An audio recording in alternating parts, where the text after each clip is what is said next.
Video like जरूर कर लीजिए और ऐसे वीडियो लगातार फ्री में पाने के लिए चैनल को तुरंत सब्सक्राइब कर लीजिए और बेल आइकन को जरूर टैप कर लीजिए ताकि आगे भी सारे वीडियो आपको मिलते रहे। यूट्यूब में फॉलो करते हैं तो प्लीज ये वाला फ्री टेलीग्राम चैनल जरूर ज्वाइन कर लीजिएगा। सारे नोटिफिकेशन सारे अपडेट यहीं पे आते हैं, ध्यान रखिए।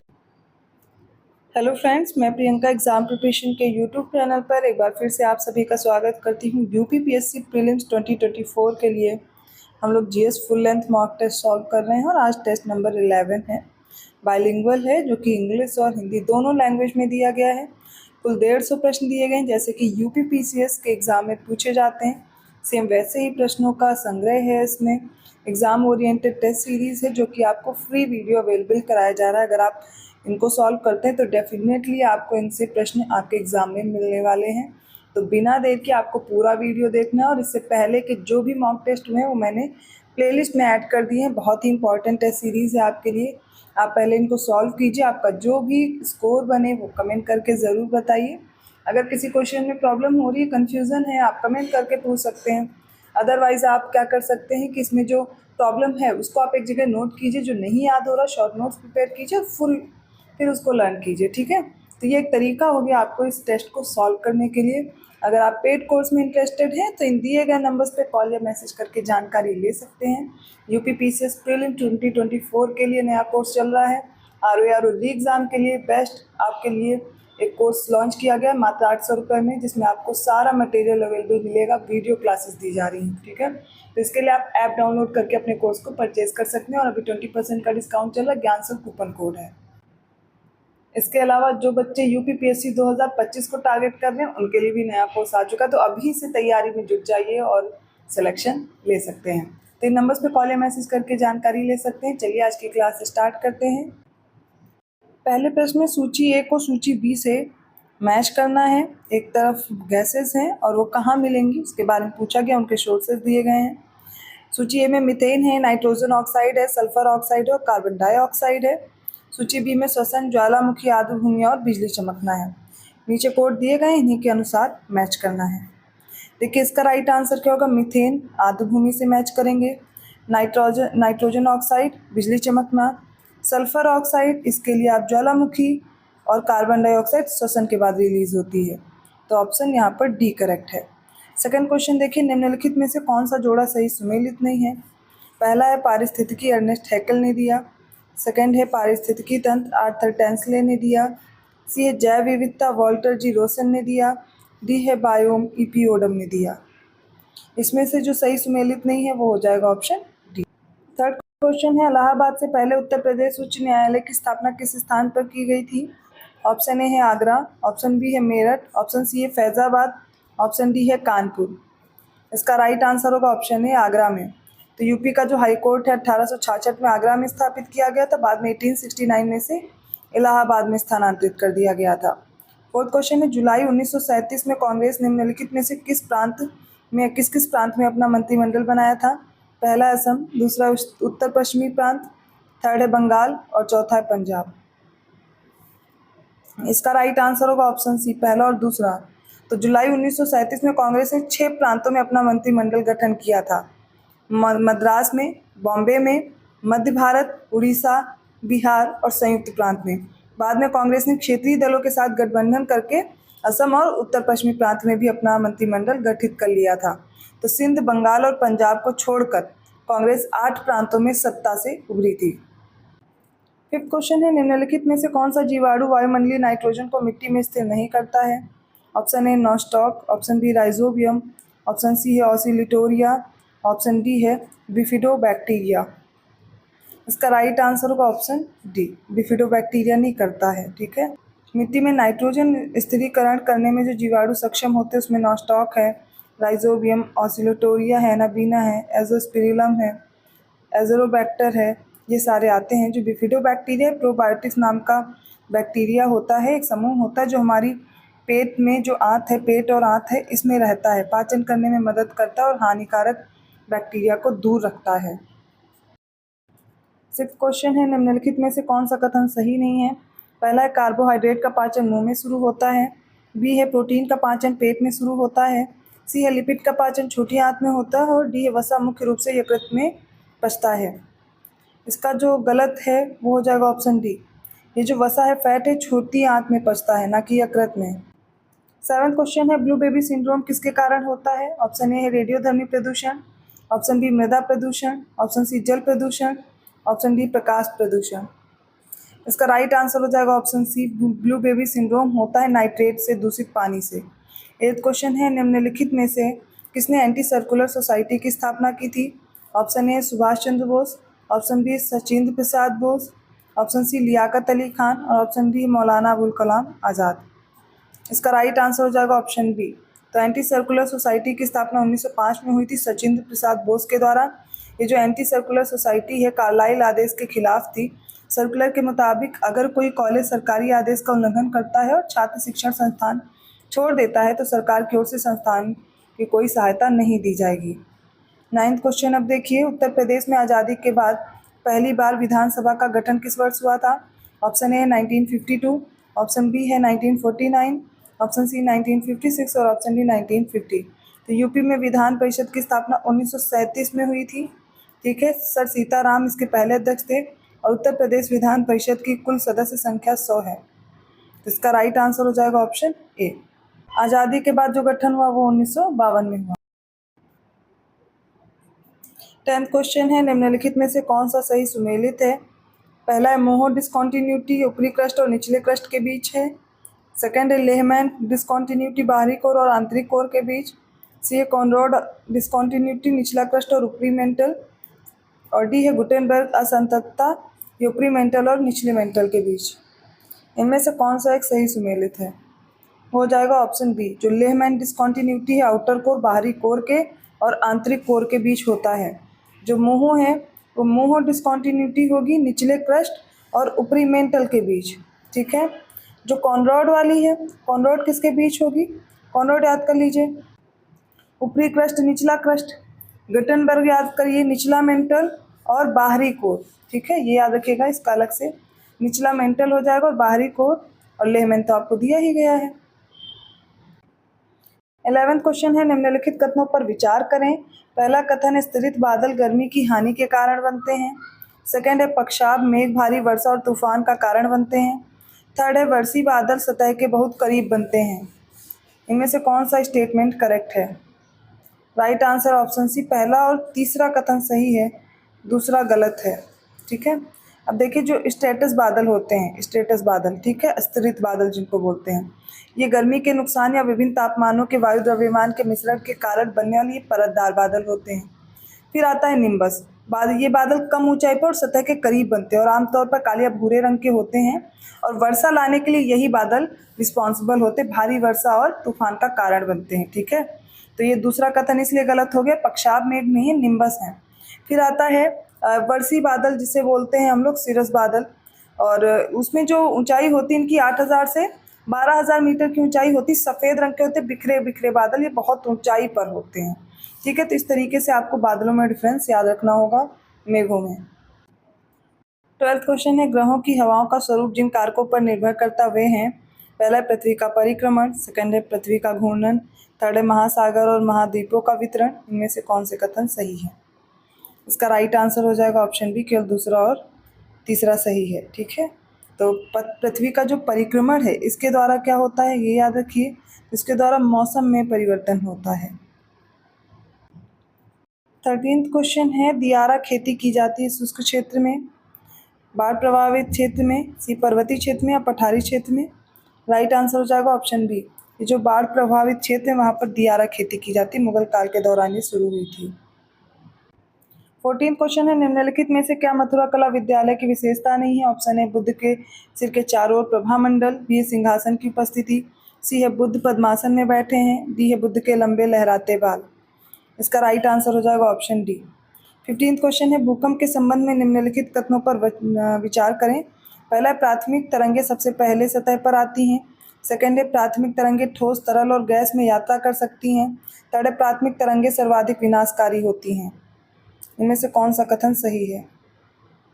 इसका राइट आंसर हो जाएगा ऑप्शन ए, पहला और दूसरा कथन सही है। तीसरा क्यों गलत है? क्योंकि सतही तरंगें सबसे विनाशकारी होती है, ना कि प्राथमिक। क्वेश्चन है, निम्नलिखित में से कौन से जोड़े सुमेलित हैं? पहला है एस्टेरॉयड बेल्ट के बारे में, क्षुद्र ग्रह बेल्ट के बारे में, मंगल और बृहस्पति के बीच होती है, और कुइपर बेल्ट जो है बृहस्पति और वरुण के बीच है। कौन सा कोड सही हो जाएगा? वो होगा ऑप्शन ए। केवल पहला स्टेटमेंट करेक्ट है, दूसरा पेयर गलत है, क्योंकि ये जो कुइपर बेल्ट है ये नेपच्यून की कक्षा से परे होते बर्फीले पिंडों का एक डोनट के आकार का क्षेत्र है। प्लूटो और अधिकांश ज्ञात जो बौने ग्रह हैं और कुछ धूमकेतु हैं उनका ये ग्रह होता है, घर होता है। अगला प्रश्न देखते हैं। 17वां क्वेश्चन है, निम्नलिखित कथनों पर विचार करें। पहला, सुनामी की तरंग दैर्घ्य लंबी होती है। सेकंड है, सुनामी के निर्माण में सूर्य और चंद्रमा का गुरुत्वाकर्षण इनकी कोई भूमिका नहीं निभाता है। इनमें से कौन सा स्टेटमेंट करेक्ट होगा? वो हो जाएगा ऑप्शन सी, दोनों स्टेटमेंट करेक्ट हैं। 18वां क्वेश्चन देखिए, निम्नलिखित का मिलान कीजिए। एक तरफ पंचप्रयाग दिए गए हैं और उनमें जो नदियां हैं उनके बारे में। तो कर्णप्रयाग, रुद्रप्रयाग, देवप्रयाग और विष्णुप्रयाग दिया गया है सूची बी में। धौली गंगा, पिंडार, मंदाकिनी, भागीरथी नदी, ये जो अलकनंदा से आकर के नदियां मिलती हैं उनको मैच करना है। इसका करेक्ट आंसर देखिए होगा कर्णप्रयाग। कर्णप्रयाग याद रखिए, यहाँ पर अलकनंदा और पिंडर नदी आकर के मिलती है। फिर रुद्रप्रयाग से मंदाकिनी आती है, अलकनंदा से मिलती है। और देवप्रयाग में आपको याद रखना है, यहाँ पर आकर के मिलेगी भागीरथी। किससे मिलेगी? अलकनंदा से। और विष्णुप्रयाग में मिलेगी अलकनंदा से धौली गंगा। बस इन्हीं को आपस में आपको मैच कर देना है। ऑप्शन ए करेक्ट होगा। 19वां प्रश्न है, समताप मंडल के संबंध में निम्नलिखित में से कौन सा कथन सही है? पहला, समताप मंडल में ओजोन परत होती है। सेकंड है, कोई मौसम नहीं होता है। थर्ड है, ऊंचाई बढ़ने के साथ तापमान बढ़ता है। नीचे दिए गए कोड से सही उत्तर चुनना है। राइट आंसर हो जाएगा ऑप्शन डी, तीनों कथन सही हैं। 20वां प्रश्न देखिए, निम्नलिखित में से कौन सा जोड़ा सही सुमेलित नहीं है? पहला है महानदी शिवनाथ, बी है गोदावरी की मंजरा, सी है कृष्णा की सहायक नदी पेनगंगा, और डी है कावेरी की अर्कावती। बताना इसमें से कौन सा स्टेटमेंट सही नहीं है। वो हो जाएगा ऑप्शन सी, ये जो पेनगंगा है गोदावरी नदी की सहायक नदी, ना कि कृष्णा की। 21वां प्रश्न है, मुरुंतो खुदान प्रसिद्ध है किसके लिए? ऑप्शन ए हीरा के लिए, ऑप्शन बी सोना के लिए, ऑप्शन सी तांबा के लिए, और ऑप्शन डी कोयला के लिए।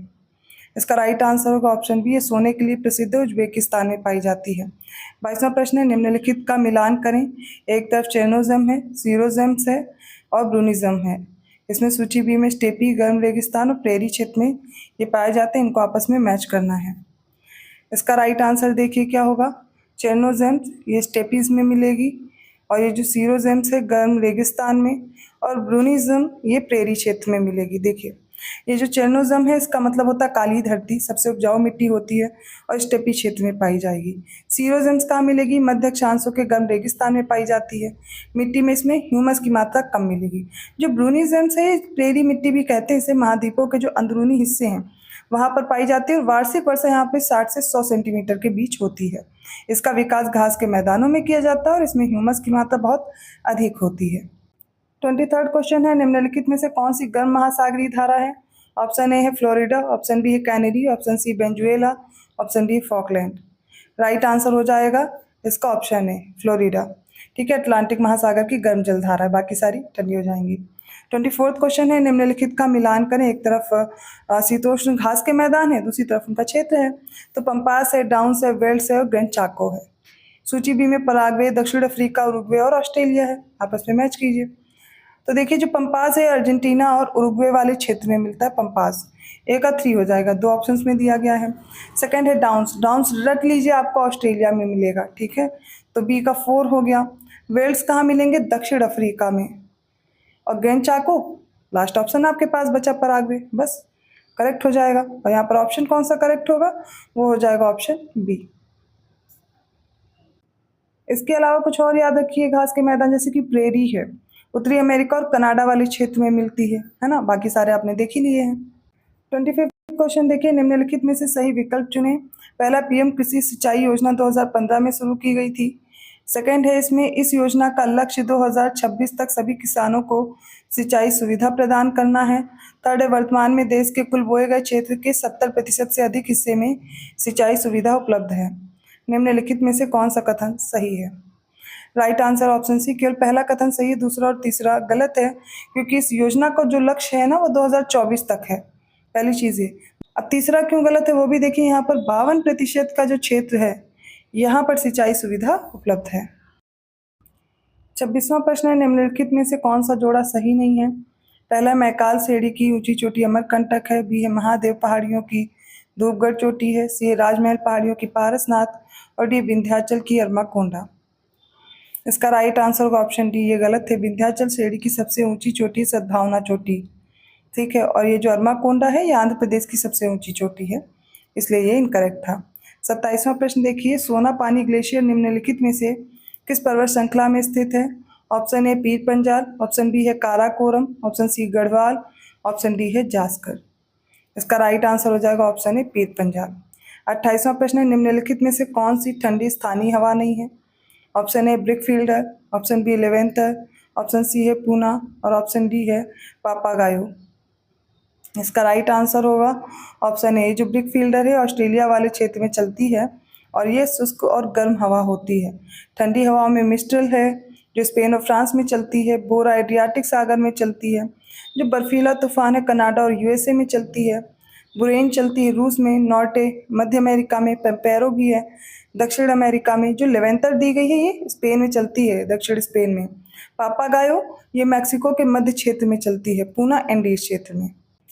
29वां क्वेश्चन है, निम्नलिखित में से कौन सी जनजाति अंडमान और निकोबार द्वीप समूह में पाई जाती है? पहली अंगामी, सेकंड है जारवा, थर्ड है शोम्पेन, फोर्थ है उराव। कौन सा कथन सही होगा? इसका राइट आंसर ऑप्शन बी, दूसरी और तीसरी, जारवा और शोम्पेन पाई जाती है, ठीक है। उराव जनजाति जो है ये कहाँ मिलेगी? ये छोटा नागपुर पठार में पाई जाती है। अंगामी नागालैंड के कोहिमा जिले में पाई जाने वाली नागा जनजाति होती है। अंडमान निकोबार में कौन कौन सी जनजातियां हैं? तो ग्रेट अंडमानीज है, ओंजेन्स है, जरावा है, सेंथली है, शोम्पेन है, ये सारी पाई जाती हैं। 30वां प्रश्न देखिए, कृषि योग्य भूमि के प्रति इकाई क्षेत्र में व्यक्तियों की संख्या क्या कहलाती है?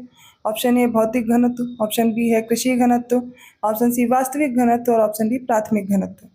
राइट आंसर होगा ऑप्शन ए भौतिक घनत्व। 31वां क्वेश्चन है, कर्क रेखा निम्नलिखित में से किस जल निकाय से होकर गुजरती है? पहला है मैक्सिको की खाड़ी, सेकंड है लाल सागर, थर्ड है भूमध्य सागर। इसका राइट आंसर होगा ऑप्शन बी, मैक्सिको की खाड़ी से और लाल सागर से। तो कर्क रेखा 6 जल निकायों से होकर गुजरती है, हिंद महासागर, अटलांटिक महासागर, प्रशांत महासागर, ताइवान जल डमरू मध्य से, लाल सागर से और मैक्सिको की खाड़ी से। 32वां प्रश्न देखिए, जटलैंड प्रायद्वीप में निम्नलिखित में से कौन से देश शामिल हैं? पहला डेनमार्क, सेकंड एस्टोनिया, थर्ड है पोलैंड और फोर्थ है जर्मनी। ऑप्शन देख करके राइट आंसर चूज करेंगे और वो हो जाएगा ऑप्शन डी। जटलैंड उत्तरी यूरोप का एक प्रायद्वीप है जो डेनमार्क के महाद्वीपीय हिस्से और उत्तरी जर्मनी के हिस्से का निर्माण करता है।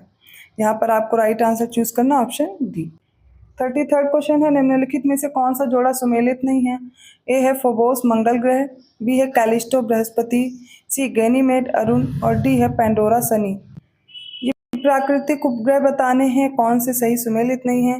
राइट आंसर होगा ऑप्शन सी है, जो गैनीमेड है बृहस्पति का प्राकृतिक उपग्रह है, ना कि अरुण का। 34th क्वेश्चन है, मैगलन जल संधि जोड़ती है?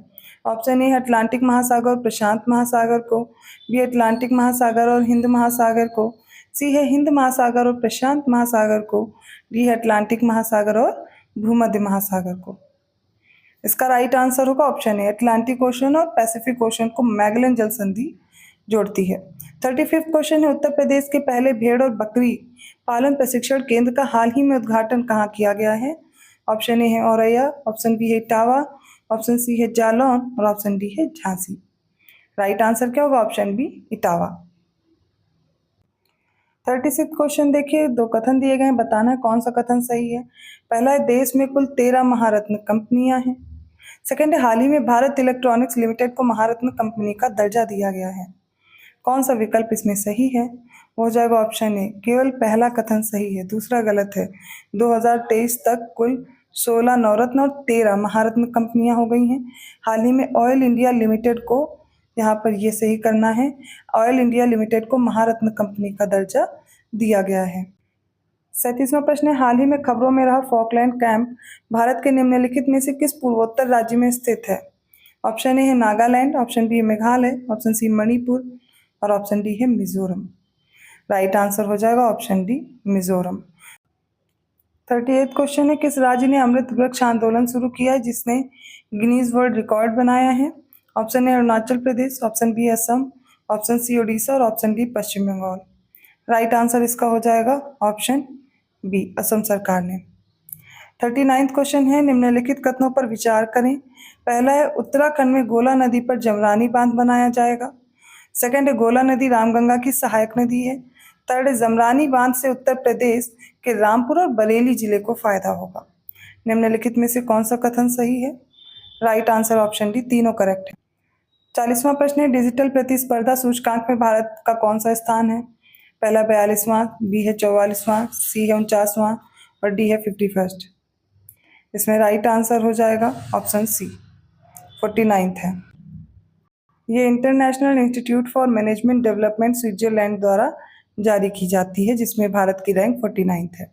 41वां क्वेश्चन है, भूकंप की पूर्व सूचना के लिए प्रयुक्त गैस है रेडॉन, क्रिप्टॉन, आर्गन और कार्बन डाइऑक्साइड। इसका right answer option A radon. 42वां क्वेश्चन है, निम्नलिखित का मिलान कर एक तरफ सूची ए है, दूसरी तरफ सूची बी है।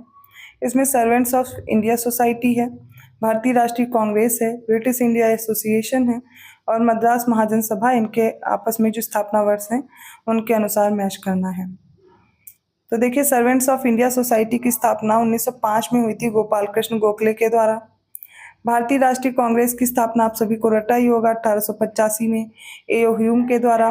मद्रास महाजन सभा की स्थापना 1884 में आनंद चार्लू के द्वारा। और इसके अलावा हो गया कौन सा बच्चा? ब्रिटिश इंडिया एसोसिएशन 1851 में राधाकांत देव के द्वारा। राइट आंसर होगा ऑप्शन ए का 3, बी का 4, सी का 2 और डी का 1। 43वां क्वेश्चन है, निम्नलिखित का मिलान करें सूची ए को सूची बी से। एक तरफ रेटिना, कॉर्निया, नेत्रदंड और शंकु दिए गए हैं, इनके कार्य दिए गए हैं और उनके अनुसार मैच करना है।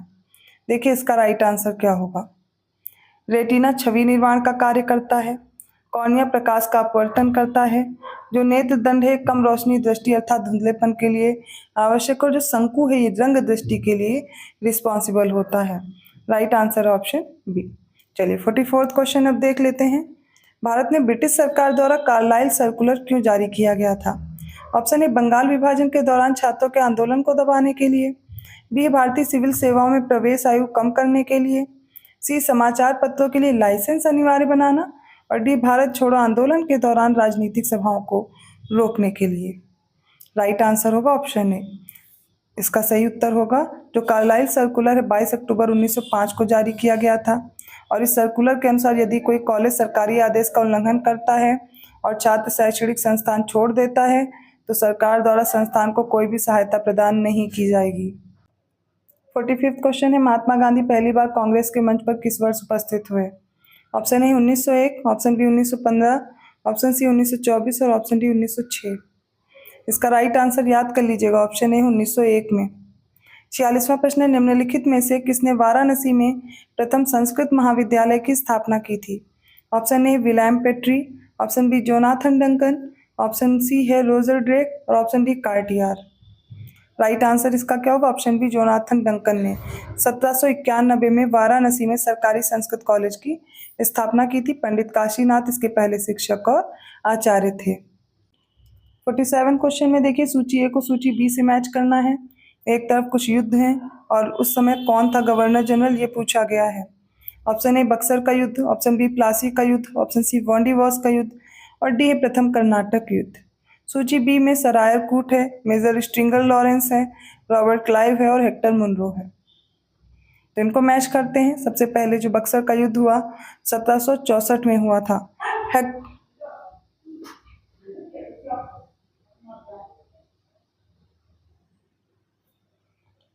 सबसे पहले बक्सर के युद्ध की बात करते हैं 1764 में हुआ था हेक्टर मुनरो के नेतृत्व में। प्लासी का युद्ध हुआ था पहला है बक्सर का युद्ध जो कि हेक्टर मुनरो के नेतृत्व में हुआ था 1764 में। प्लासी का युद्ध हुआ था 1757 में, रॉबर्ट क्लाइव था। वांडीवॉस का युद्ध हुआ था 1760 में, आयरकूट था। और जो प्रथम कर्नाटक युद्ध हुआ इस समय मेजर स्ट्रिंगर लॉरेंस था। मैच कर देंगे और इसका राइट आंसर होगा ऑप्शन सी। 48 क्वेश्चन देखते हैं, निम्नलिखित कथनों पर विचार करें। पहला है बेदरा का युद्ध 1759 में अंग्रेजी और डच सेना के बीच लड़ा गया था। सेकंड है युद्ध के बाद डच भारत छोड़कर इंडोनेशिया चले गए। इनमें से कौन से कथन सही है? राइट आंसर ऑप्शन सी, दोनों स्टेटमेंट करेक्ट है। 49वां क्वेश्चन है, निम्नलिखित कथनों पर विचार करें। पहला है, लिटन द्वारा वर्नाकुलर प्रेस एक्ट को निरस्त कर दिया गया था। सेकेंड है, तेज बहादुर सप्रू समिति की सिफारिशों पर 1908 और 1910 के समाचार पत्र अधिनियम निरस्त कर दिए गए थे। कौन सा कथन सही है? इसका राइट आंसर ऑप्शन बी, केवल दूसरा कथन सही है, पहला गलत है, क्योंकि वर्नाकुलर प्रेस एक्ट 1878 में ये लिटन द्वारा पारित किया गया था। ठीक है, इसलिए ये गलत हो जाएगा। तो निरस्त किसने किया? रिपन ने किया था, ना कि लिटन ने। लिटन के समय पर तो आया था। 50वां प्रश्न है, निम्नलिखित में से कौन सा जोड़ा सही सुमेलित नहीं है? पहला, बॉबिंगटन स्मिथ आयोग, ये मुद्रा के लिए था। सेकंड, स्कॉट मॉनक्रिफ आयोग, सिंचाई। सी है चैटफील्ड कमीशन, सेना। और डी, मुद्दीमैन आयोग, अकाल के लिए। इसमें से जो गलत है वो हो जाएगा ऑप्शन डी। ये जो मुद्दीमैन आयोग है ये गलत दिया गया है। इसके लिए होगा प्रांतों में द्वैत शासन की कार्य प्रणाली की जांच करने के लिए, और ये 1924 में आया था।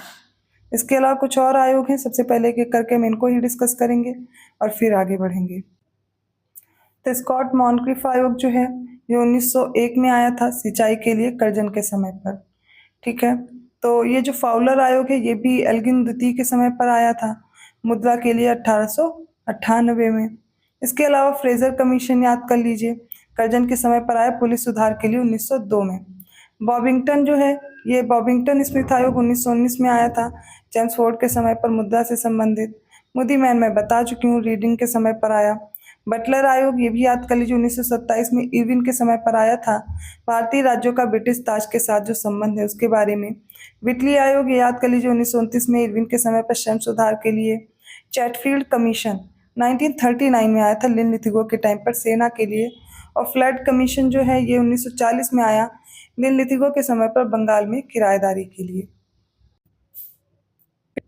51वां क्वेश्चन है, 1937 के चुनावों के बाद गठित मंत्रालयों के संबंध में निम्नलिखित में से कौन सा जोड़ा सही सुमेलित है? Option A, Madras C Rajagopalachari. Option B है उड़ीसा सी कृष्ण सिन्हा। सी है मध्य प्रांत बीजी खेर। डी, संयुक्त प्रांत एनवी खरे। इसका राइट आंसर होगा ऑप्शन ए, मद्रास प्रांत था सी राजगोपालाचारी। ठीक है, इसके अलावा और भी प्रांत याद कर लीजिए, बॉम्बे बीजी खरे, मध्य प्रांत नहीं होगा। संयुक्त प्रांत गोविंद वल्लभ पंत के पास। उड़ीसा हरिकृष्ण मेहताब। मध्य प्रांत डॉक्टर एनवी खरे। बिहार श्री कृष्ण सिन्हा। NWFP ये डॉक्टर खान साहब के पास। बंगाल फजलुल हक, ये कृषक प्रजा पार्टी से थे। और असम बारडोली। ठीक है, 52वां क्वेश्चन है, नमक सत्याग्रह के संदर्भ में निम्नलिखित में से कौन से कथन सही हैं? पहला, तमिलनाडु में नमक मार्च का नेतृत्व के केलप्पन ने किया था। सेकेंड है, मालाबार में सी राजगोपालाचारी ने नमक कानून तोड़ा। इसका करेक्ट आंसर होगा ऑप्शन डी, ना तो पहला कथन सही है ना तो दूसरा, क्योंकि तमिलनाडु में नमक मार्च का जो नेतृत्व है वो किया था सी राजगोपालाचारी ने, और मालाबार में के केलप्पन ने। 53वां क्वेश्चन है, निम्नलिखित में से कौन सा विश्व का सबसे पुराना गणतंत्र है? ऑप्शन ए है शाक्य। ऑप्शन बी है लिच्छवी। ऑप्शन सी मल्य। और ऑप्शन डी मारी। Right answer option B, Lichchhavi. 54वां क्वेश्चन है, निम्नलिखित का मिलान करें। सूची ए को सूची बी से। एक तरफ देखिए, विदेह है, कोली है, मौर्य है और कालमास है। सूची बी में केशपुत्र है, पिप्पलवाहन है, रामग्राम है और मिथिला है। ठीक है, इनको आपस में मैच करना है। पूर्व मौर्य युग के कुछ गणराज्य हैं, तो इनको मैच करने के लिए कोड आपके सामने है। सबसे पहला हो जाएगा विदेह। विदेह का होगा मिथिला। कोलीय का होगा रामग्राम। मौर्य का हो जाएगा पिप्पलवाहन। और कालमास का है केशपुत्र। ऑप्शन ए करेक्ट है।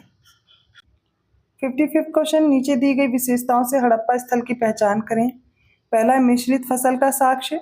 सेकंड है आवासों में अग्निवेदियां भी बनाई गई।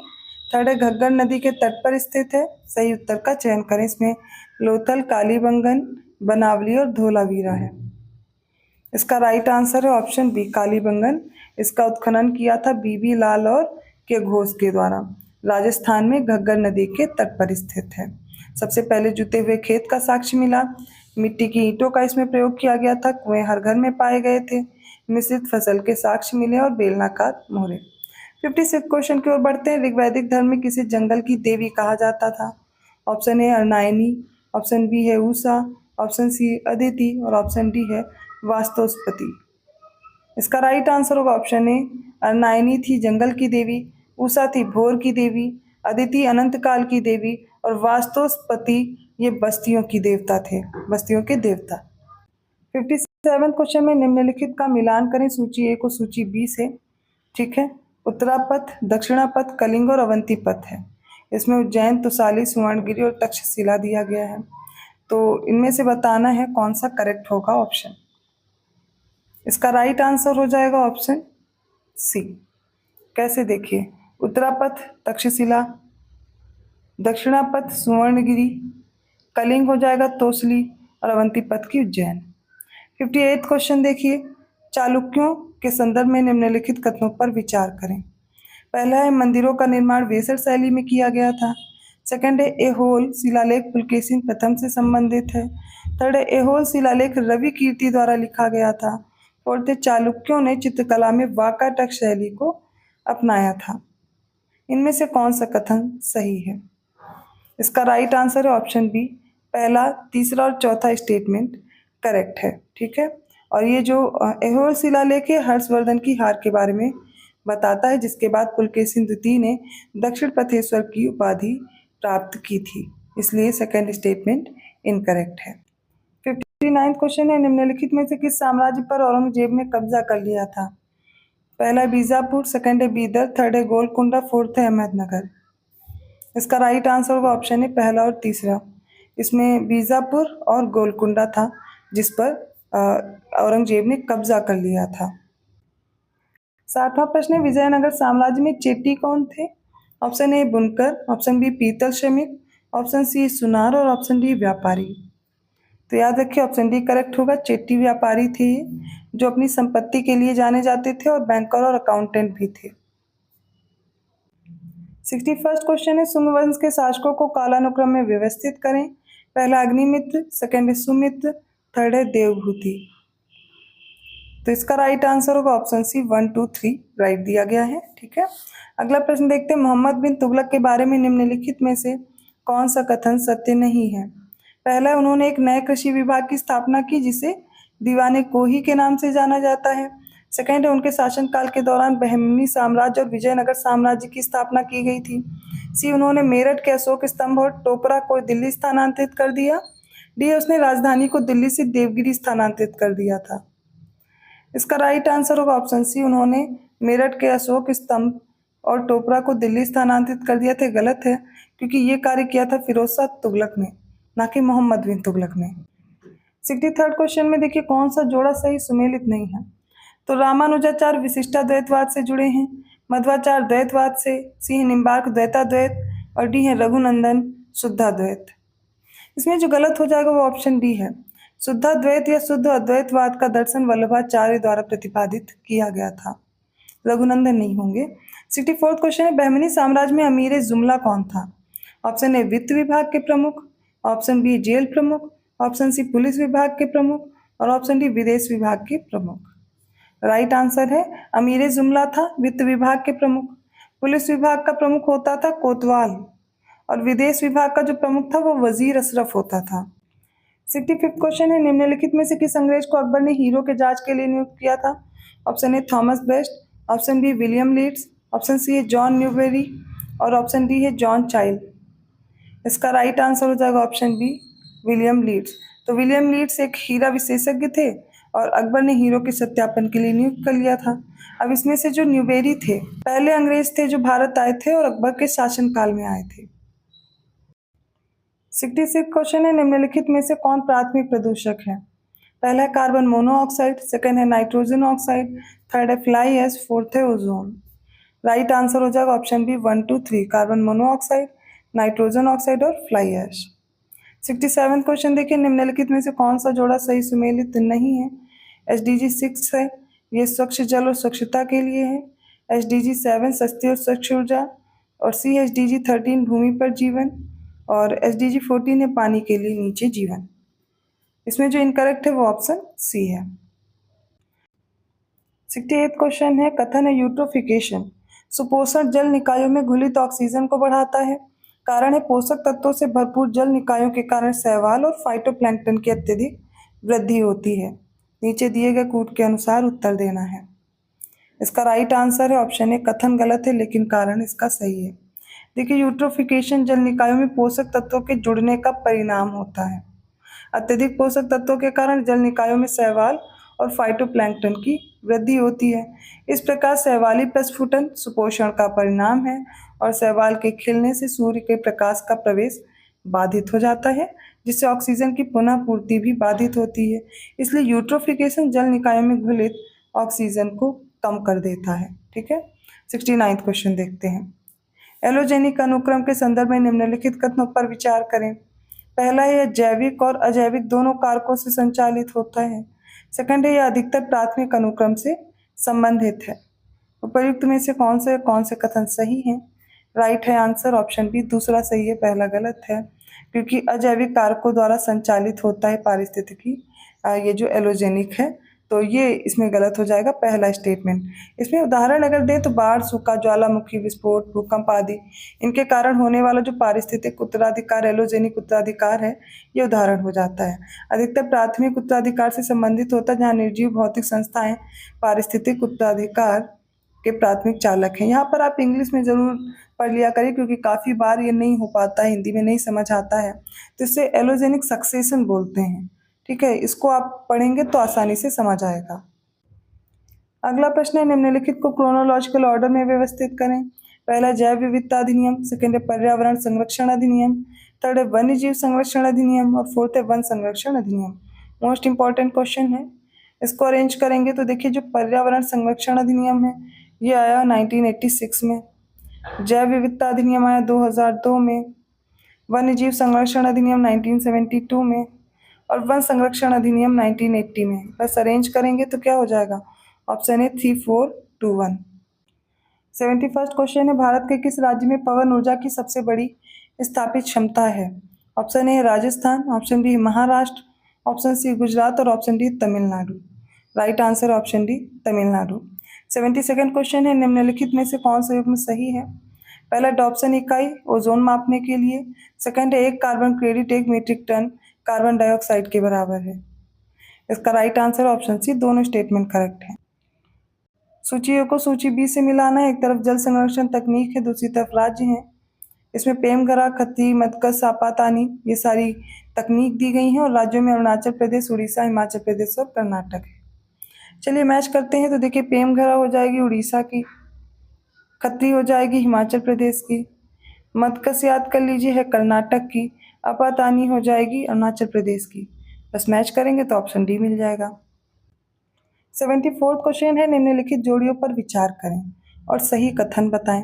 पहला मॉन्ट्रियल प्रोटोकॉल ओजोन परत से संबंधित है, आईची लक्ष्य जैव विविधता संरक्षण से, स्टॉकहोम अनवरत जैविक प्रदूषण और फोर्थ है Kyoto protocol green house effect से रिलेटेड है।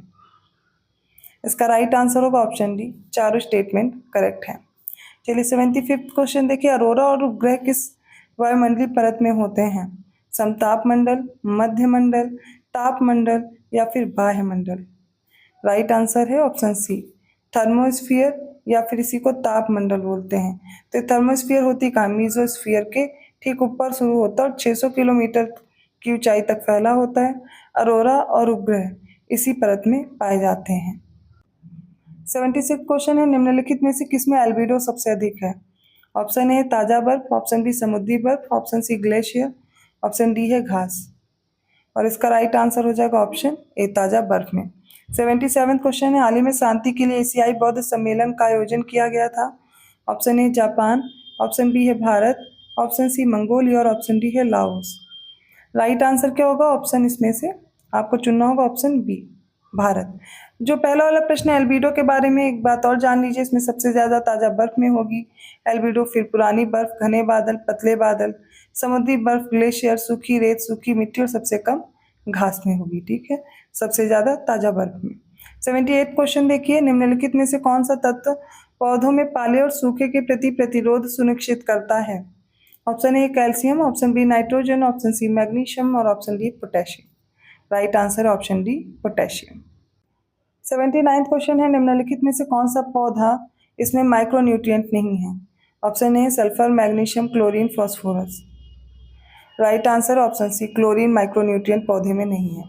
अगला प्रश्न है, दक्षिण पश्चिम एशिया के सबसे बड़े पेय संयंत्र का उद्घाटन कहाँ किया गया है? Option A Amethi, option B Raebareli, option C Pratapgarh और ऑप्शन डी है Barabanki. Right answer option A Amethi में किया गया है।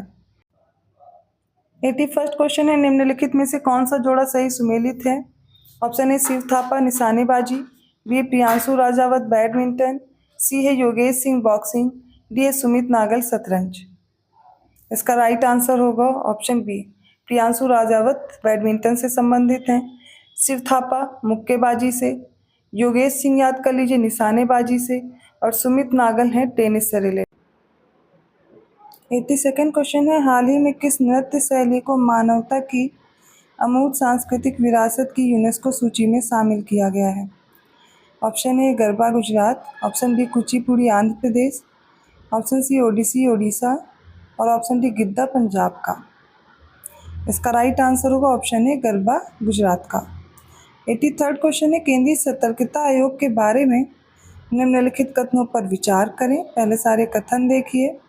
पहला, इसकी स्थापना संतानम समिति द्वारा की गई सिफारिशों पर की गई थी। सेकंड है, यह संवैधानिक संस्था है। थर्ड है, केंद्रीय सतर्कता आयुक्त 5 वर्ष की अवधि के लिए या 65 वर्ष की आयु प्राप्त करने तक पद पर बने रहते हैं। इनमें से कौन सा विकल्प सही है?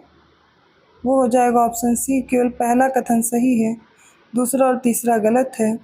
क्योंकि बात की जाए, ये एक संवैधानिक ना तो निकाय है और ना ही एक वैधानिक निकाय है। इसे 2003 में वैधानिक दर्जा दिया गया था।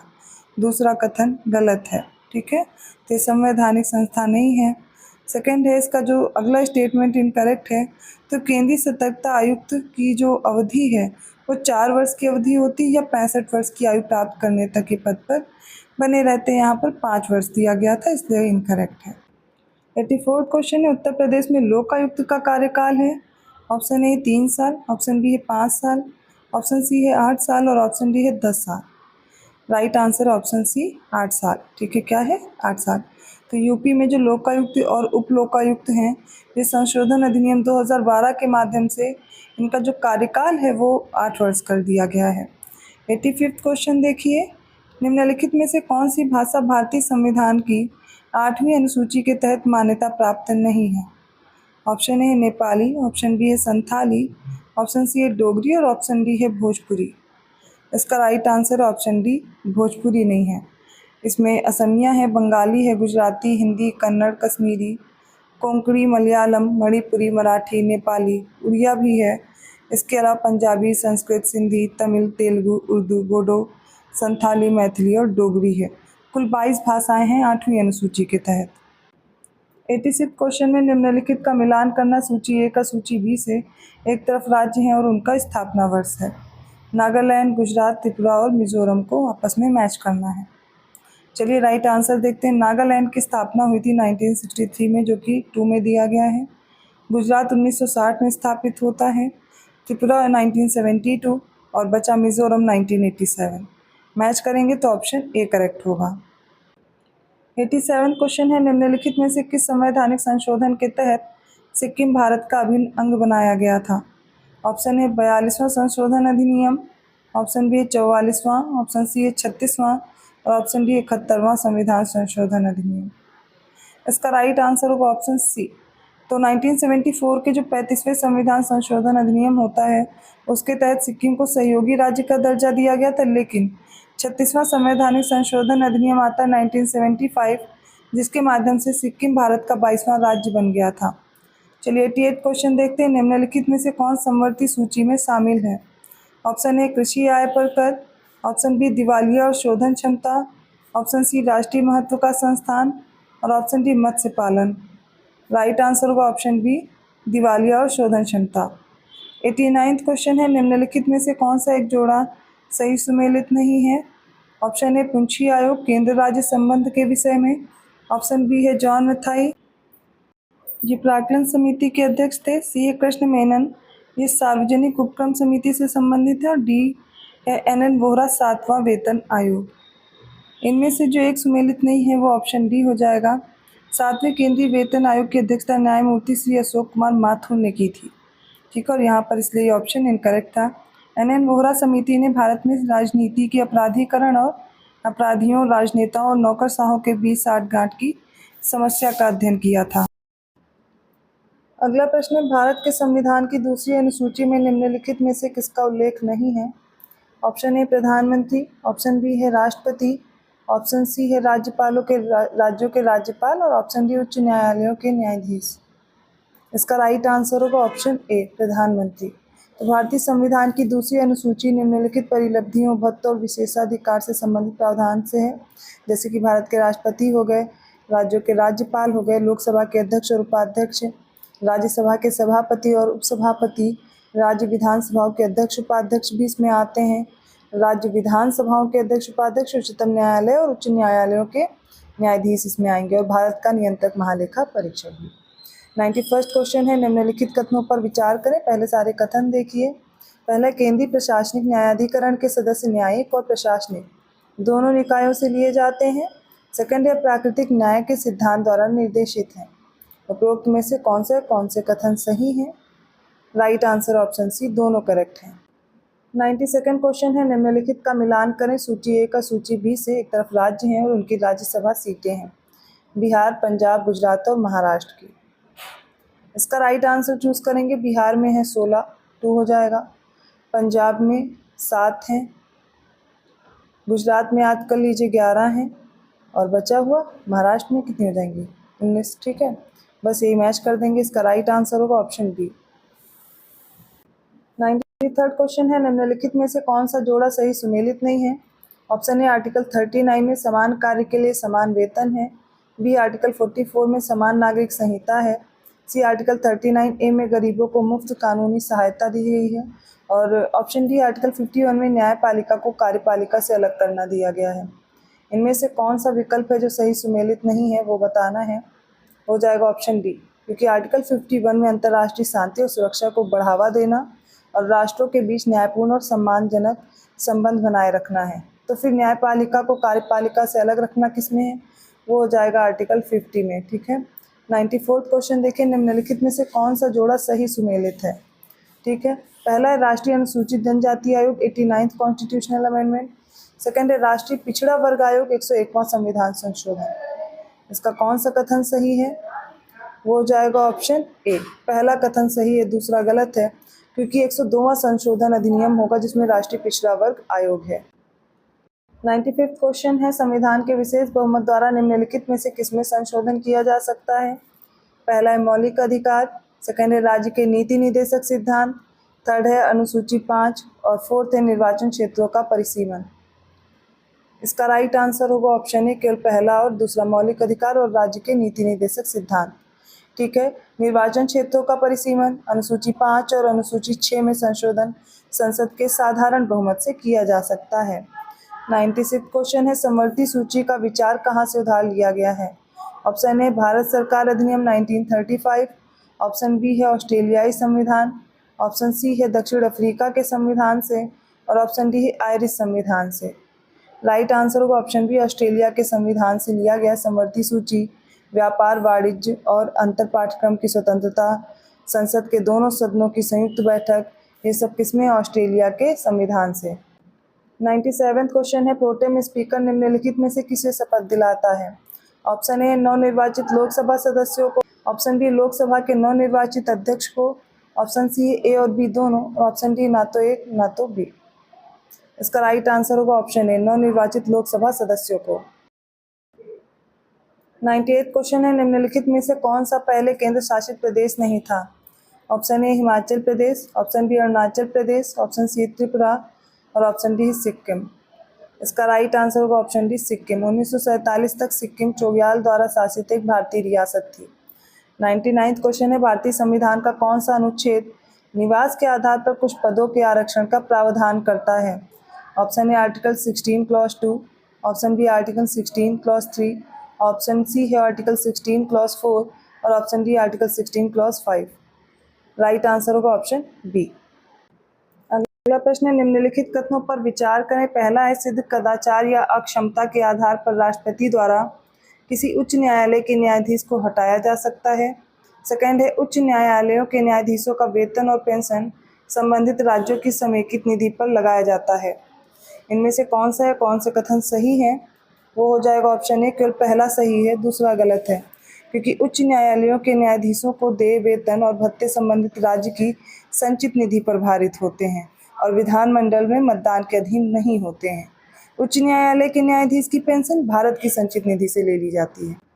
अगला प्रश्न है, राज्यसभा में सीटों का आवंटन संविधान की किस अनुसूची में दिया गया है? ऑप्शन ए पहली अनुसूची, ऑप्शन बी है दूसरी अनुसूची, ऑप्शन सी है चौथी अनुसूची और ऑप्शन डी है सातवीं अनुसूची। माफ कीजिएगा, इसका राइट आंसर होगा ऑप्शन सी, चौथी अनुसूची में राज्यों और केंद्र शासित प्रदेशों को राज्यसभा में सीटों का आवंटन दिया गया है। 102nd क्वेश्चन है, एक तरफ कथन है और कारण दिया गया और उनको देख करके सही उत्तर चुनना है। अग्निशामक यंत्रों में कार्बन डाइऑक्साइड का उपयोग किया जाता है, इसका कारण दिया गया क्योंकि कार्बन डाइऑक्साइड ऑक्सीजन से भारी है। इनमें कौन सा कथन सही है ये बताना है। इसका राइट आंसर है ऑप्शन सी, कथन और कारण दोनों सत्य हैं और कारण कथन का सही स्पष्टीकरण भी है। 103rd क्वेश्चन है, मौद्रिक नीति का लक्ष्य नियंत्रित करना है। पहला है महंगाई, दूसरा है ऋण की लागत, तीसरा है ऋण की उपलब्धता। नीचे दिए गए कोड के अनुसार सही उत्तर का चयन करना है। राइट आंसर है ऑप्शन डी। 104th क्वेश्चन है, क्लोरोफॉर्म के क्या उपयोग है? पहला है विलायक के रूप में उपयोग किया जाता है, सेकंड है निश्चेतना में, थर्ड है कीटनाशक के रूप में। इनमें से कौन सा उपयोग है? वो हो जाएगा ऑप्शन डी, क्लोरोफॉर्म का यूज़ किया जाता है विलायक के रूप में और निश्चेतना में। अगला प्रश्न है, निम्नलिखित में से कौन सा देश वाइमर त्रिभुज में शामिल नहीं है? ऑप्शन ए है जर्मनी, ऑप्शन बी है स्पेन, ऑप्शन सी है फ्रांस और ऑप्शन डी है Poland. Right answer option B, इसमें स्पेन नहीं शामिल है, जर्मनी, फ्रांस और पोलैंड शामिल है। और जो वाइमर एक क्षेत्रीय गठबंधन है जो 1991 में जर्मन शहर वाइमर में बनाया गया था और इसका क्या है, आपस में जो सहयोग बढ़ाना है यूरोपीय मुद्दों पर, तीन देशों के भी सहयोग बढ़ावा देना है।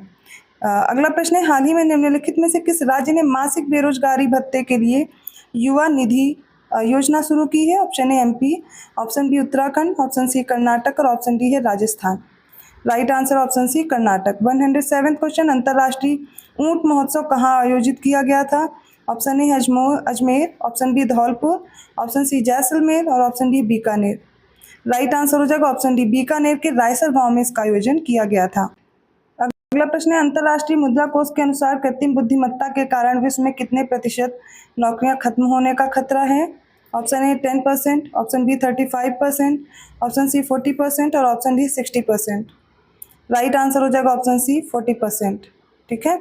109th क्वेश्चन है, कर्पूरी ठाकुर जिन्हें भारत रत्न से सम्मानित किया जाएगा निम्नलिखित में से किस राज्य के मुख्यमंत्री थे? Option A Bihar, option B है झारखंड, ऑप्शन सी है एमपी और ऑप्शन डी है यूपी।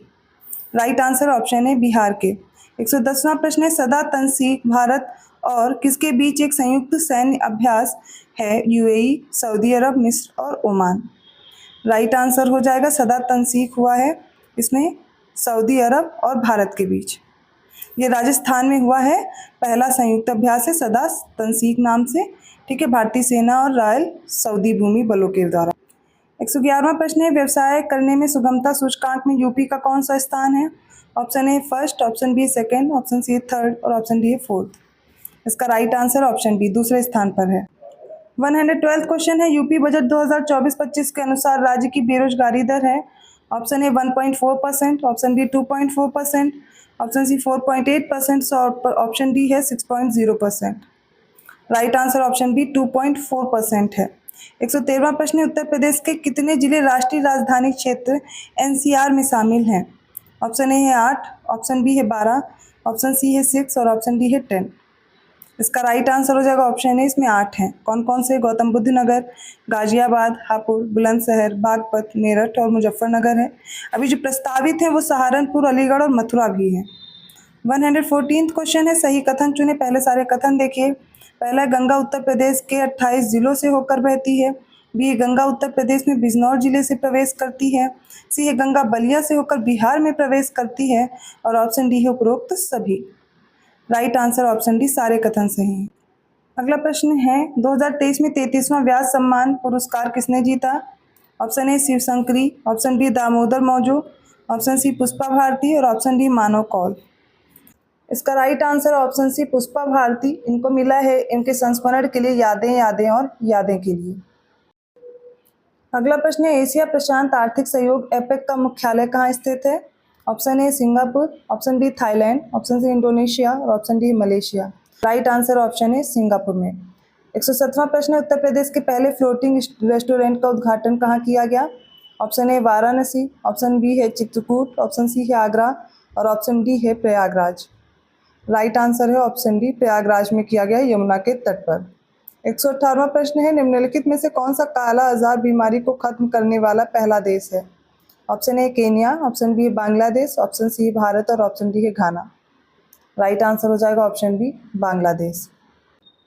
नेक्स्ट क्वेश्चन है, भारत ने किस वर्ष ओलंपिक की मेजबानी के लिए दावा पेश किया है? Option A 2028, option B 2032, option C 2036 और ऑप्शन डी है 2040। राइट आंसर ऑप्शन सी 2036 के लिए।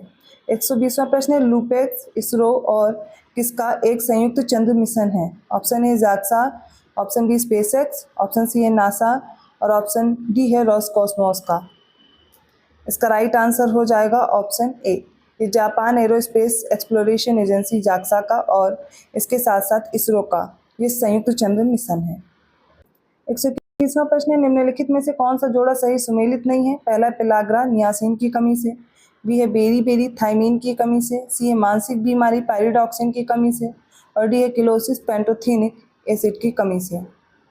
इसका राइट आंसर होगा ऑप्शन डी, गलत है। किलोसिस होता है विटामिन B2 की कमी से, जिसे राइबोफ्लेविन बोलते हैं। 122वां क्वेश्चन है, निम्नलिखित कथनों पर विचार करें। पहला कथन है, लाल रक्त कोशिकाएं अस्थि मज्जा में बनती हैं। सेकंड है, लाल रक्त कोशिकाओं का जीवन काल लगभग 7 दिन का होता है। उपरोक्त में से कौन सा या कौन से कथन सही है? राइट आंसर होगा ऑप्शन है केवल पहला सही है। ये जो लाल रक्त कोशिकाएं हैं हड्डियों की लाल अस्थि मज्जा में बनती हैं और ये प्लीहा में नष्ट हो जाती हैं और इनके जो जीवन काल की बात करें तो 20 से 120 दिन होता है, ना कि 7 दिन। 123 क्वेश्चन है, निम्नलिखित में से किसे पारिस्थितिक शोधक कहा जाता है? ऑप्शन ए सपोसी, ऑप्शन बी डीकम्पोजर जिन्हें अपघटक कहते हैं, ऑप्शन सी है शाकाहारी और ऑप्शन डी है मांसाहारी। इसका राइट आंसर हो जाएगा ऑप्शन बी डीकम्पोजर्स। तो डीकम्पोजर मृत पशु पदार्थ और मृत पौधों को तोड़ते हैं, अपघटन से पोषक तत्व और ऊर्जा पुनर्चक्रित होते हैं और पुनः उपयोग के लिए पारिस्थितिकी तंत्र में वापस आ जाते हैं। 124 क्वेश्चन है, निम्नलिखित में से कौन सा विटामिन पानी में घुलनशील है? ऑप्शन ए है niacin, option B pyridoxine, option C riboflavin और option D all of the above. Right answer होगा ऑप्शन डी, सारे के सारे। तो पानी में या जल में घुलनशील होते हैं विटामिन बी और विटामिन सी। अब विटामिन बी में thiamine, riboflavin, niacin, pantothenic acid, pyridoxine, biotin, folic acid और कोबैलामिन सारे के सारे शामिल होंगे। 125 क्वेश्चन है, निम्नलिखित कथनों पर विचार करें। पहला कथन है, सोडियम रक्तचाप को नियंत्रित करने में मदद करता है। सेकेंड है, फॉस्फोरस शरीर में अम्लता और क्षारीयता के बीच संतुलन बनाए रखता है। थर्ड है, नाइट्रोजन प्रोटीन के संश्लेषण में मदद करता है। उपरोक्त में से कौन सा या कौन से कथन सही हैं? राइट आंसर ऑप्शन डी, सारे करेक्ट हैं। 126 क्वेश्चन है, सार्वभौम टीकाकरण कार्यक्रम यूनिवर्सल इम्यूनाइजेशन प्रोग्राम के तहत निम्नलिखित में से किस बीमारी से टीके द्वारा बचाव किया जाता है? पहला है पोलियो, सेकंड है रूबेला, थर्ड है जापानी इंसेफ्लाइटिस और फोर्थ है हेपेटाइटिस ए। इसका राइट आंसर होगा ऑप्शन बी 1, 2, 3, इन तीनों का होता है। सार्वभौमिक टीकाकरण कार्यक्रम 1985 में शुरू किया गया था। 12 वैक्सीन रोकथाम योग्य बीमारियों के खिलाफ यहाँ पर मुफ्त टीकाकरण प्रदान करना इनका उद्देश्य है। तो इसमें कौन कौन से रोग होंगे? डिप्थीरिया, पर्ट्यूसिस, टेटनस, पोलियो, खसरा, रूबेला, टीबी, हेपेटाइटिस बी, ए नहीं होगा, ठीक है, निमोनिया, रोटावायरस, डायरिया, जापानी इंसेफ्लाइटिस, न्यूमोकोकल निमोनिया और मेनिंजाइटिस, इन सभी के लिए टीकाकरण किया जाता है। 127 क्वेश्चन है, निम्नलिखित में से कौन सी ग्रंथि आंसू उत्पन्न करती है? ऑप्शन ए जीभ ग्रंथियाँ, ऑप्शन बी पेरिनियल ग्रंथियाँ और ऑप्शन सी लेक्राइमल ग्रंथियाँ और ऑप्शन डी पसीने की ग्रंथियाँ। इसका राइट आंसर होगा ऑप्शन सी लेक्राइमल ग्लैंड्स होती हैं। इन्हें आंसू वाली ग्रंथियाँ कहते हैं। प्रत्येक नेत्र कक्षा के ऊपरी पार्श्व भाग पर स्थित होते हैं। आंसू में जो भी लवण लाइसोजाइम नामक जो जीवाणु हैं, एंजाइम हैं, इनके कारण आंसू बनता है, ठीक है। 128 क्वेश्चन है, इंटरफेरॉन किसके विरुद्ध कार्य करता है? Option A protozoa, option B जीवाणु रोग, ऑप्शन सी वायरल या कोई विषाणु है उसके खिलाफ और डी है फंगल संक्रमण। तो ये जो इंटरफेरॉन होते हैं शरीर की कोशिका द्वारा वायरस के प्रति एक रक्षात्मक प्रतिक्रिया के रूप में उत्पादित होते हैं। एक प्रकार की प्राकृतिक पदार्थ होते हैं जो शरीर की प्रतिरक्षा प्रणाली को संक्रमण और कैंसर जैसी अन्य बीमारियों से लड़ने में मदद करते हैं। तो इंटरफेरॉन क्या करते हैं, डिफेंस लाइन प्रोड्यूस करते हैं। 129 क्वेश्चन है, निम्नलिखित में से कौन सा जोड़ा सही सुमेलित है। ऑप्शन ए है कोशिका का पावर हाउस माइटोकॉन्ड्रिया को कहते हैं, बी है कोशिका की रसोई लाइसोसोम्स को कहते हैं, सी है कोशिकाओं की आत्मघाती थैलियां अर्थात सुसाइडल बैग्स ऑफ सेल्स इन्हें प्लास्टिड्स को कहा जाता है। कौन सा करेक्ट है, ऑप्शन डी है सारे। राइट आंसर ऑप्शन है power house of the cell mitochondria है। फिर किचन ऑफ द सेल है, इसमें आपको याद रखना है प्लास्टिड्स को। और कोशिकाओं की जो आत्मघाती थैलियां हैं ये लाइसोसोम्स होती हैं, क्या करती हैं, जो कोई फॉरेन पार्टिकल है ठीक है उसको खा करके इनगल्फ करके खुद भी साथ में डिस्ट्रॉय हो जाती हैं। 130वां प्रश्न है, फूलों को लाल और पीला रंग कौन प्रदान करता है। Option A carotene, option B है एंथोसायनिन, ऑप्शन सी है ज़ैंथोफिल और option D flavonoids. Right answer होगा ऑप्शन सी ज़ैंथोफिल। फूलों को लाल और पीला रंग प्रदान करता है। टमाटर को लाल रंग देता है लाइकोपीन और लाल मिर्च को ये लाल रंग देता है लाइकोपीन। कैरोटीन गाजर को लाल रंग देता है, याद रखना है। फ्लेवोनॉइड्स ये पीले रंग के रंग द्रव्य हैं जो नींबू अंगूर संतरे में पाए जाते हैं। एंथोसायनिन तनों पत्तियों जड़ों फलों और फूलों को रंग प्रदान करता है। उनके पीएच के आधार पर वर्णक लाल नीला बैंगनी या कोई भी अन्य गहरा रंग दिखाई देता है। 131 क्वेश्चन है, हाल ही में समाचारों में देखा गया चुनावी बॉन्ड योजना किस वर्ष शुरू की गई थी। Option A 2015, option B 2017, option C 2018 और option D 2016। Right answer option C 2018 में। 132nd क्वेश्चन है, निम्नलिखित का मिलान करें। सूची ए का सूची बी से, एक तरफ रोग हैं दूसरी तरफ फसल और पौधे हैं। रोग में मोज़ेक है, टिक्का है, रस्ट और लाल सड़न है, ये किस में होता है, इनसे मैच करना है। तो देखिए मोज़ेक डिजीज होती है तंबाकू में, टिक्का होता है ग्राउंडनट अर्थात मूंगफली में, रस्ट होता है या जंग लगना जिसमें होता है वो कॉफ़ी में होगी रस्ट, ठीक है। लाल सड़न या रेड रॉड जो होता है ये होता है गन्ने में। बस मैच करेंगे तो ऑप्शन ए मिल जाएगा। 133 क्वेश्चन है, सूची ए को सूची बी से मिलाइए। स्थानांतरित कृषि और क्षेत्र हैं पोडू पुरवा बेवर और पामलू है, इनको आपस में मैच करना है। इसका राइट आंसर देखिए क्या हो जाएगा। सबसे पहले पोडू बोलते हैं या पेंडा बोलते हैं आंध्र प्रदेश में, ठीक है। कुरुआ बोलते हैं झारखंड में, बेवर बोलते हैं मध्य प्रदेश में, पामलू हो जाएगा मणिपुर में। आंसर बी करेक्ट है। 134 क्वेश्चन है, निम्नलिखित में से कौन सा जोड़ा सही सुमेलित नहीं है। आजमगढ़ काली मिट्टी, ठीक है, बी है अयोध्या मूंज उत्पाद, सी बाराबंकी कपड़ा उत्पाद के लिए और चंदौली काला चावल के लिए फेमस है। इसका राइट आंसर हो जाएगा, जो इसमें से सही सुमेलित नहीं है वो है बी, जो आजमगढ़ है वो हो जाएगा काली मिट्टी बर्तन के लिए, अयोध्या गुड़ के लिए फेमस है ना कि मूंज उत्पाद के लिए, बाराबंकी कपड़ा चंदौली काला चावल। 135वां प्रश्न, उत्तर प्रदेश को कितने कृषि जलवायु क्षेत्रों में विभाजित किया गया है। ऑप्शन ए है 4, ऑप्शन बी है 5, ऑप्शन सी है 9 और ऑप्शन डी है 12। राइट आंसर है ऑप्शन सी 9 कृषि जलवायु क्षेत्रों में। 136वां प्रश्न है, निम्नलिखित कथनों पर विचार करें। पहला, औरंगजेब ने प्रयाग शहर का नाम बदलकर इलाहाबाद कर दिया। सेकेंड है, वर्ष 2018 में इलाहाबाद शहर का नाम बदलकर प्रयागराज कर दिया गया। उपरोक्त में से कौन से कथन सही हैं। इसका राइट आंसर ऑप्शन बी केवल दूसरा कथन सही है, पहला इनकरेक्ट है। क्योंकि प्रयाग शहर का नाम मुगल सम्राट अकबर ने 1575 में इलाहाबाद रखा था, इसलिए पहला गलत हो जाएगा। 137 क्वेश्चन है, निम्नलिखित में से कौन सा जोड़ा सही सुमेलित है। ऑप्शन ए विश्व एड्स दिवस 1 दिसंबर को, ऑप्शन बी विश्व पोलियो दिवस 24 अक्टूबर, सी है विश्व मधुमेह दिवस 14 नवंबर और ऑप्शन डी उपरोक्त सभी। राइट आंसर ऑप्शन डी सारे करेक्ट हैं। 138वां प्रश्न है, निम्नलिखित कथनों पर विचार करें। पहले सारे कथन देखिए। पहला, यदि किसी वस्तु का द्रव्यमान 2 गुना कर दिया जाए तो उसकी गतिज ऊर्जा 4 गुना बढ़ जाएगी। सेकंड है, जब वेग आधा कर दिया जाए तो गतिज ऊर्जा 2 गुनी हो जाएगी। उपरोक्त में से कौन से कथन सही नहीं है। राइट आंसर ऑप्शन सी, दोनों कथन गलत हैं। जब किसी वस्तु का द्रव्यमान 2 गुना हो जाता है तो उसकी गतिज ऊर्जा भी 2 गुनी हो जाएगी, इसलिए पहला कथन गलत है। किसी वस्तु की गतिज ऊर्जा उसकी गति के वर्ग के अनुक्रमानुपाती होती है, अर्थात जब वेग आधा होगा तो उसकी गतिज ऊर्जा 1/4 हो जाएगी, इसलिए ये गलत है। 139 क्वेश्चन है, निम्नलिखित में से कौन भारतीय संविधान की संघीय विशेषता है।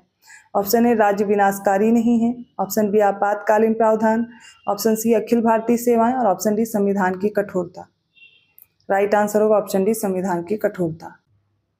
140वां प्रश्न है, महिला आरक्षण विधेयक 2023 के संदर्भ में निम्नलिखित कथनों पर विचार करें। पहला, इसे संसद द्वारा 104वें संवैधानिक संशोधन अधिनियम द्वारा अधिनियमित किया गया था। सेकंड है, यह अधिनियम महिलाओं के लिए लोकसभा में और राज्य विधानसभाओं की कुल सीटों में से 1/3 सीटों के आरक्षण का प्रावधान करता है। थर्ड है, इसमें एक नया अनुच्छेद 330A जोड़ा गया है जो लोकसभा में महिलाओं के लिए आरक्षण प्रदान करता है। और फोर्थ है, महिलाओं को 10 साल के लिए आरक्षण दिया जाएगा। इनमें से कौन सा कथन सही है? वो हो जाएगा ऑप्शन ए। दूसरा और तीसरा सही है। पहला इसलिए गलत है क्योंकि ये 106वें संविधान संशोधन द्वारा 106 होगा और महिलाओं के लिए 10 साल के लिए नहीं 15 साल के लिए आरक्षण दिया जाएगा और बढ़ाया भी जा सकता है। अगला प्रश्न देखिए, 141वां प्रश्न है, निम्नलिखित में से कौन सा दिशा निर्देशक में शामिल नहीं है? विकसित भारत @ 2047 के मार्गदर्शक के कारक के बारे में। ऑप्शन ए सामाजिक न्याय, ऑप्शन बी है वित्तीय समावेशन, ऑप्शन सी है बुनियादी ढांचा और ऑप्शन डी प्रौद्योगिकी का उपयोग। इसका राइट आंसर ऑप्शन बी, इसमें वित्तीय समावेशन नहीं शामिल है। इसमें सामाजिक न्याय है, महिलाओं, युवाओं, गरीबों और किसानों को सर्वोच्च प्राथमिकता है। थर्ड है इंफ्रास्ट्रक्चर पर फोकस। फोर्थ, उत्पादकता में सुधार के लिए प्रौद्योगिकी का उपयोग। फिफ्थ है जनसंख्या वृद्धि चुनौतियों और जनसांख्यिकी परिवर्तनों को संबोधित करने के लिए उच्चाधिकार प्राप्त समिति। 142nd क्वेश्चन है, निम्नलिखित में से कौन सा सरकारी राजस्व का सबसे बड़ा स्रोत है? ऑप्शन ए जीएसटी और अन्य कर, ऑप्शन बी है आयकर, ऑप्शन सी है निगम कर और ऑप्शन डी केंद्रीय उत्पाद शुल्क। राइट आंसर ऑप्शन बी, सबसे ज्यादा इनकम टैक्स होगा 19% है। ठीक है, उसके बाद जीएसटी आता है 18%, निगम कर है 17% और केंद्रीय उत्पाद शुल्क है 5%। 143rd क्वेश्चन है, 2023 में विश्व प्रसन्नता सूचकांक में भारत का कौन सा स्थान है? ऑप्शन देख करके आपको बताना है। इसका राइट आंसर हो जाएगा ऑप्शन ए, 126th प्लेस है। 144th क्वेश्चन है, वृक्षारोपण की मियावाकी पद्धति की उत्पत्ति किस देश में हुई है? ऑप्शन ए है म्यांमार, ऑप्शन बी है जापान, ऑप्शन सी इजराइल और option D Bangladesh. Right answer option B Japan. 145th question है, 9 डैश लाइन निम्नलिखित में से किस जल निकाय से संबंधित है? ऑप्शन ए है लाल सागर, ऑप्शन बी है अरब सागर, ऑप्शन सी दक्षिण चीन सागर और ऑप्शन डी है कारा सागर। राइट आंसर होगा इसका ऑप्शन सी दक्षिण चीन सागर। 146 क्वेश्चन है, हाल ही में घोषित भारतीय विदेश व्यापार नीति 2023 में उत्तर प्रदेश के शहरों को निर्यात उत्कृष्टता वाले शहरों में नामित किया गया है। पहला है मुरादाबाद, सेकंड है वाराणसी, थर्ड है मिर्जापुर। नीचे दिए गए कूट के अनुसार सही उत्तर चुनना है। राइट आंसर होगा ऑप्शन डी, इसमें तीनों ही शामिल हैं। 147 क्वेश्चन है, निम्नलिखित में से कौन सा एशिया का सबसे बड़ा स्थलबद्ध देश है? ऑप्शन ए है Azerbaijan, option B Kazakhstan, option C Tajikistan और ऑप्शन डी आर्मेनिया। इसका राइट आंसर होगा ऑप्शन बी कजाकिस्तान। ये न केवल एशिया का बल्कि दुनिया का सबसे बड़ा भूमि से घिरा देश है। इथियोपिया दुनिया का सबसे अधिक आबादी वाला भूमि से घिरा देश है। 148 क्वेश्चन है, कनहर बांध परियोजना किस जिले में स्थित है? Option A Sonbhadra, option B है मिर्जापुर, ऑप्शन सी है ललितपुर और ऑप्शन डी है महोबा। राइट आंसर होगा इसका ऑप्शन है सोनभद्र में। तो सोनभद्र जिले की दुद्धी तहसील में स्थित है कनहर बांध परियोजना। 149 क्वेश्चन है, निम्नलिखित में से कौन सा देश लाल सागर के साथ सीमा नहीं बनाता है? ऑप्शन ए है मिस्र, ऑप्शन बी है जिबूती, ऑप्शन सी इथियोपिया और ऑप्शन डी है यमन। राइट आंसर इसमें से इथियोपिया नहीं बनाता है। आज के सेट का लास्ट क्वेश्चन है, नौसैनिक अभ्यास वरुण 23 भारत के और किसके बीच आयोजित किया गया था? ऑप्शन ए है फ्रांस, ऑप्शन बी है यूएसए, ऑप्शन सी ऑस्ट्रेलिया और ऑप्शन डी है कनाडा। राइट आंसर ऑप्शन है फ्रांस। तो भारतीय फ्रांसीसी नौसेना द्विपक्षीय नौसैनिक अभ्यास है 1993 में शुरू किया गया था। तो इस सेट के ये इंपॉर्टेंट क्वेश्चंस थे। आई होप आपने सॉल्व किए होंगे मेरे साथ, पूरा वीडियो ध्यान से देखा होगा। अगर कोई भी डाउट है आप कमेंट करके पूछ सकते हैं। वीडियो अच्छा लगा तो प्लीज़ लाइक कीजिए, चैनल को सब्सक्राइब कीजिए और लोगों को शेयर कीजिए। अगर कोई आप पेड कोर्स की जानकारी लेना चाहते हैं तो दिए गए नंबर्स पे कांटेक्ट करके जानकारी ले सकते हैं। अदरवाइज गूगल प्ले स्टोर से भी आप अपने कोर्स को परचेज कर सकते हैं। आपके जो भी सुझाव हैं वो कमेंट करके हमें बताएं और लोगों को शेयर भी कीजिए जिससे इससे हेल्प मिले और लोगों को भी। यूपीपीसीएस प्रीलिम्स एग्जाम के लिए तो इम्पोर्टेंट है ही, RO exam R O re exam जो भी बच्चे दे रहे हैं उनके लिए भी उतनी ही इम्पॉर्टेंट है ये सीरीज़। तो मैं मिलती हूँ अगली क्लास के साथ नेक्स्ट डे, तब तक के लिए धन्यवाद।